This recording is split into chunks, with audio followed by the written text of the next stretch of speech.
श्री सीताराम चंद्राभ्याम नमः। युद्ध कांड 79वां सर्ग। श्री रामचंद्र जी के द्वारा मकराक्ष का वध। प्रधान प्रधान वानरों ने जब देखा कि मकराक्ष नगर से निकला आ रहा है, तब वे सब के सब सहसा उछलकर युद्ध के लिए खड़े हो गए। फिर तो वानरों का निशाचरों के साथ बड़ा भारी युद्ध छिड़ गया, जो देवदानव संग्राम के समान रोंगटे खड़े कर देने वाला था। वानर और निशाचर वृक्ष, शूल, गदा और परिघों की मार से उस समय एक दूसरे को कुचलने लगे। निशाचर गण शक्ति खड़ग, गदा, भाला, तोमर, पट्टिश, बिंदीपाल, बाण प्रहार, पाश, मुदगर, दंड तथा अन्य प्रकार के शस्त्रों के आघात से सब और वानर वीरों का संहार करने लगे। खरपुत्र मकराक्ष ने अपने बाण समूहों से वानरों को अत्यंत घायल कर दिया। उनके मन में बड़ी घबराहट हुई और वे सब के सब भय से पीड़ित हो इधर उधर भागने लगे। उन सब वानरों को भागते देख विजय उल्लास से सुशोभित होने वाले वे समस्त राक्षस दर्प से भरकर सिंह के समान गर्जना करने लगे। वे वानर जब सब और भागने पर आने लगे, तब श्री रामचंद्र जी ने बाणों की वर्षा करके राक्षसों को आगे बढ़ने से रोका। राक्षसों को रोका गया देख निशाचर मकराक्ष क्रोध की आग से जल उठा और इस प्रकार बोला, राम ठहरो, मेरे साथ तुम्हारा द्वंद्व युद्ध होगा। आज अपने धनुष से छूटे हुए पैने बाणों द्वारा तुम्हारे प्राण हर लूंगा। उन दिनों दंडकारण्य के भीतर जो तुमने मेरे पिता का वध किया था, तभी से लेकर अब तक तुम राक्षस वध के ही कर्म में लगे हुए थे। इस रूप में तुम्हारा स्मरण करके मेरा रोष बढ़ता जा रहा है। दुरात्मा राघव, इस समय विशाल दंडकारण्य में जो तुम मुझे दिखाई नहीं दिए, इससे मेरे अंग अत्यंत रोष से जलते रहते थे। किंतु राम, सौभाग्य की बात है जो तुम आज यहाँ मेरी आंखों के सामने पड़ गए। जैसे भूख से पीड़ित हुए सिंह को दूसरे वन जंतुओं की अभिलाषा होती है, उसी तरह मैं भी तुम्हें पाने की इच्छा करता था। आज मेरे बाणों के वेग से यमराज के राज्य में पहुंचकर तुम्हें उन्हीं वीर निशाचरों के साथ निवास करना पड़ेगा जो तुम्हारे हाथ से मारे गए हैं। राम, यहाँ बहुत कहने से क्या लाभ, मेरी बात सुनो। सब लोग इस सम्रांगण में खड़े होकर केवल तुमको और मुझको देखें, तुम्हारे और मेरे युद्ध का अवलोकन करें। राम, तुम्हें रणभूमि में अस्त्रों से, गदा से अथवा दोनों भुजाओं से जिससे भी अभ्यास हो, उसी के द्वारा आज तुम्हारे साथ मेरा युद्ध हो।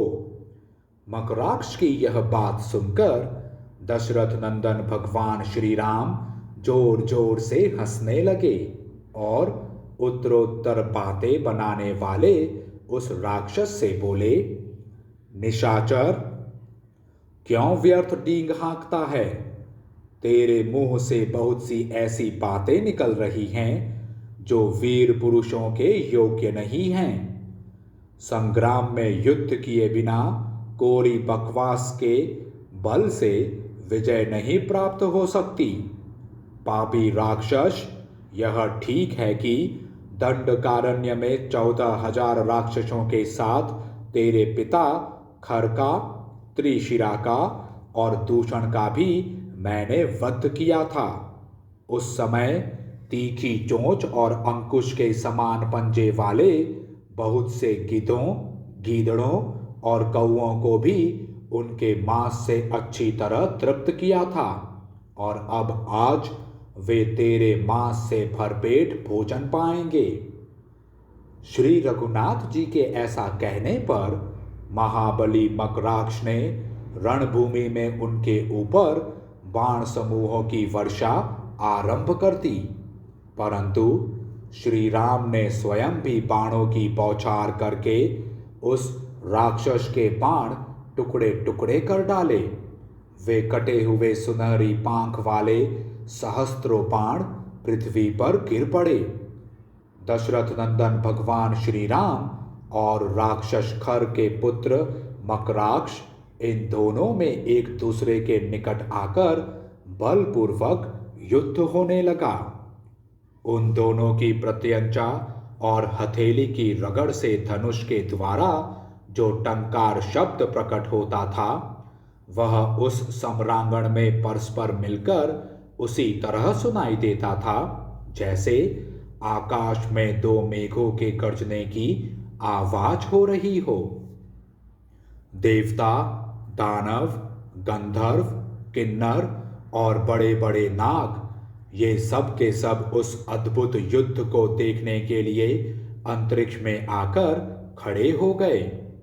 दोनों के शरीर बाणों से बिंध गए थे, फिर भी उनका बल दुगुना बढ़ता जाता था। वे दोनों संग्राम भूमि में एक दूसरे के अस्त्रों को काटते हुए लड़ रहे थे।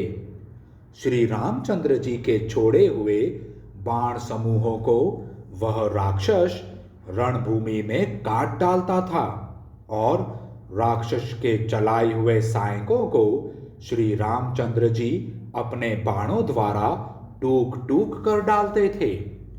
संपूर्ण दिशा और विदिशाएं बाण समूहों से आच्छादित हो गई थीं तथा सारी पृथ्वी ढक गई थी। चारों ओर कुछ भी दिखाई नहीं देता था। तदंतर महाबाहु श्री रामचंद्र जी ने क्रोध में भरकर उस राक्षस के धनुष को युद्ध भूमि में काट दिया और 8 नाराजों द्वारा उसके सारथी को भी पीट दिया।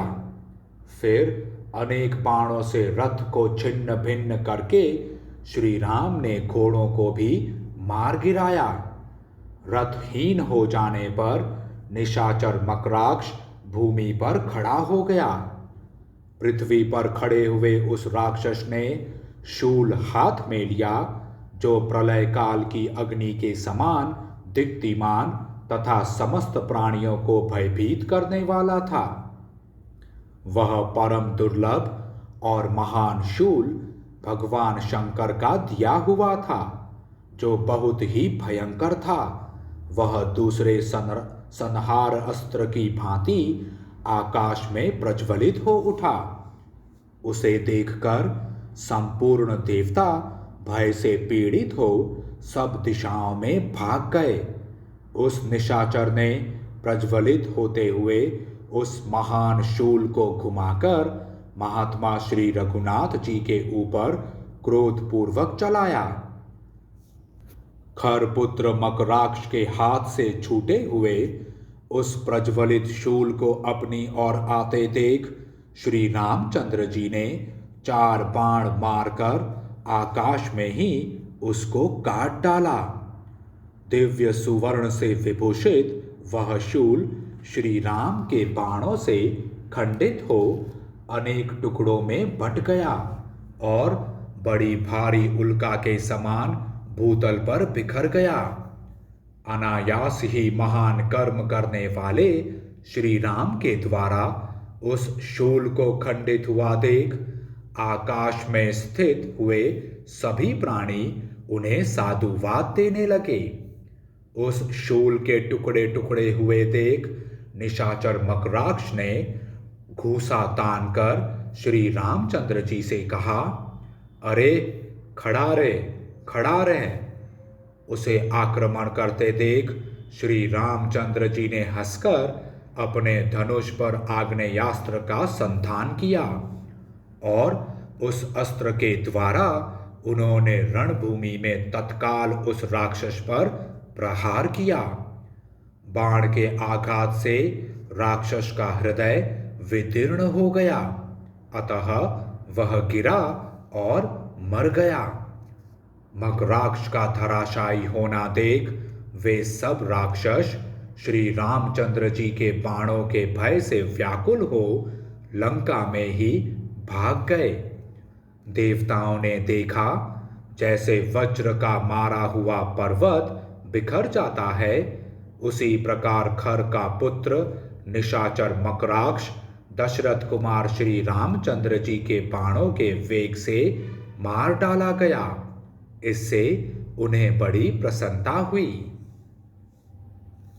इस प्रकार श्री वाल्मीकि निर्मित आर्ष रामायण आदि काव्य के युद्ध कांड में 79वां सर्ग पूरा हुआ। जय श्री राम।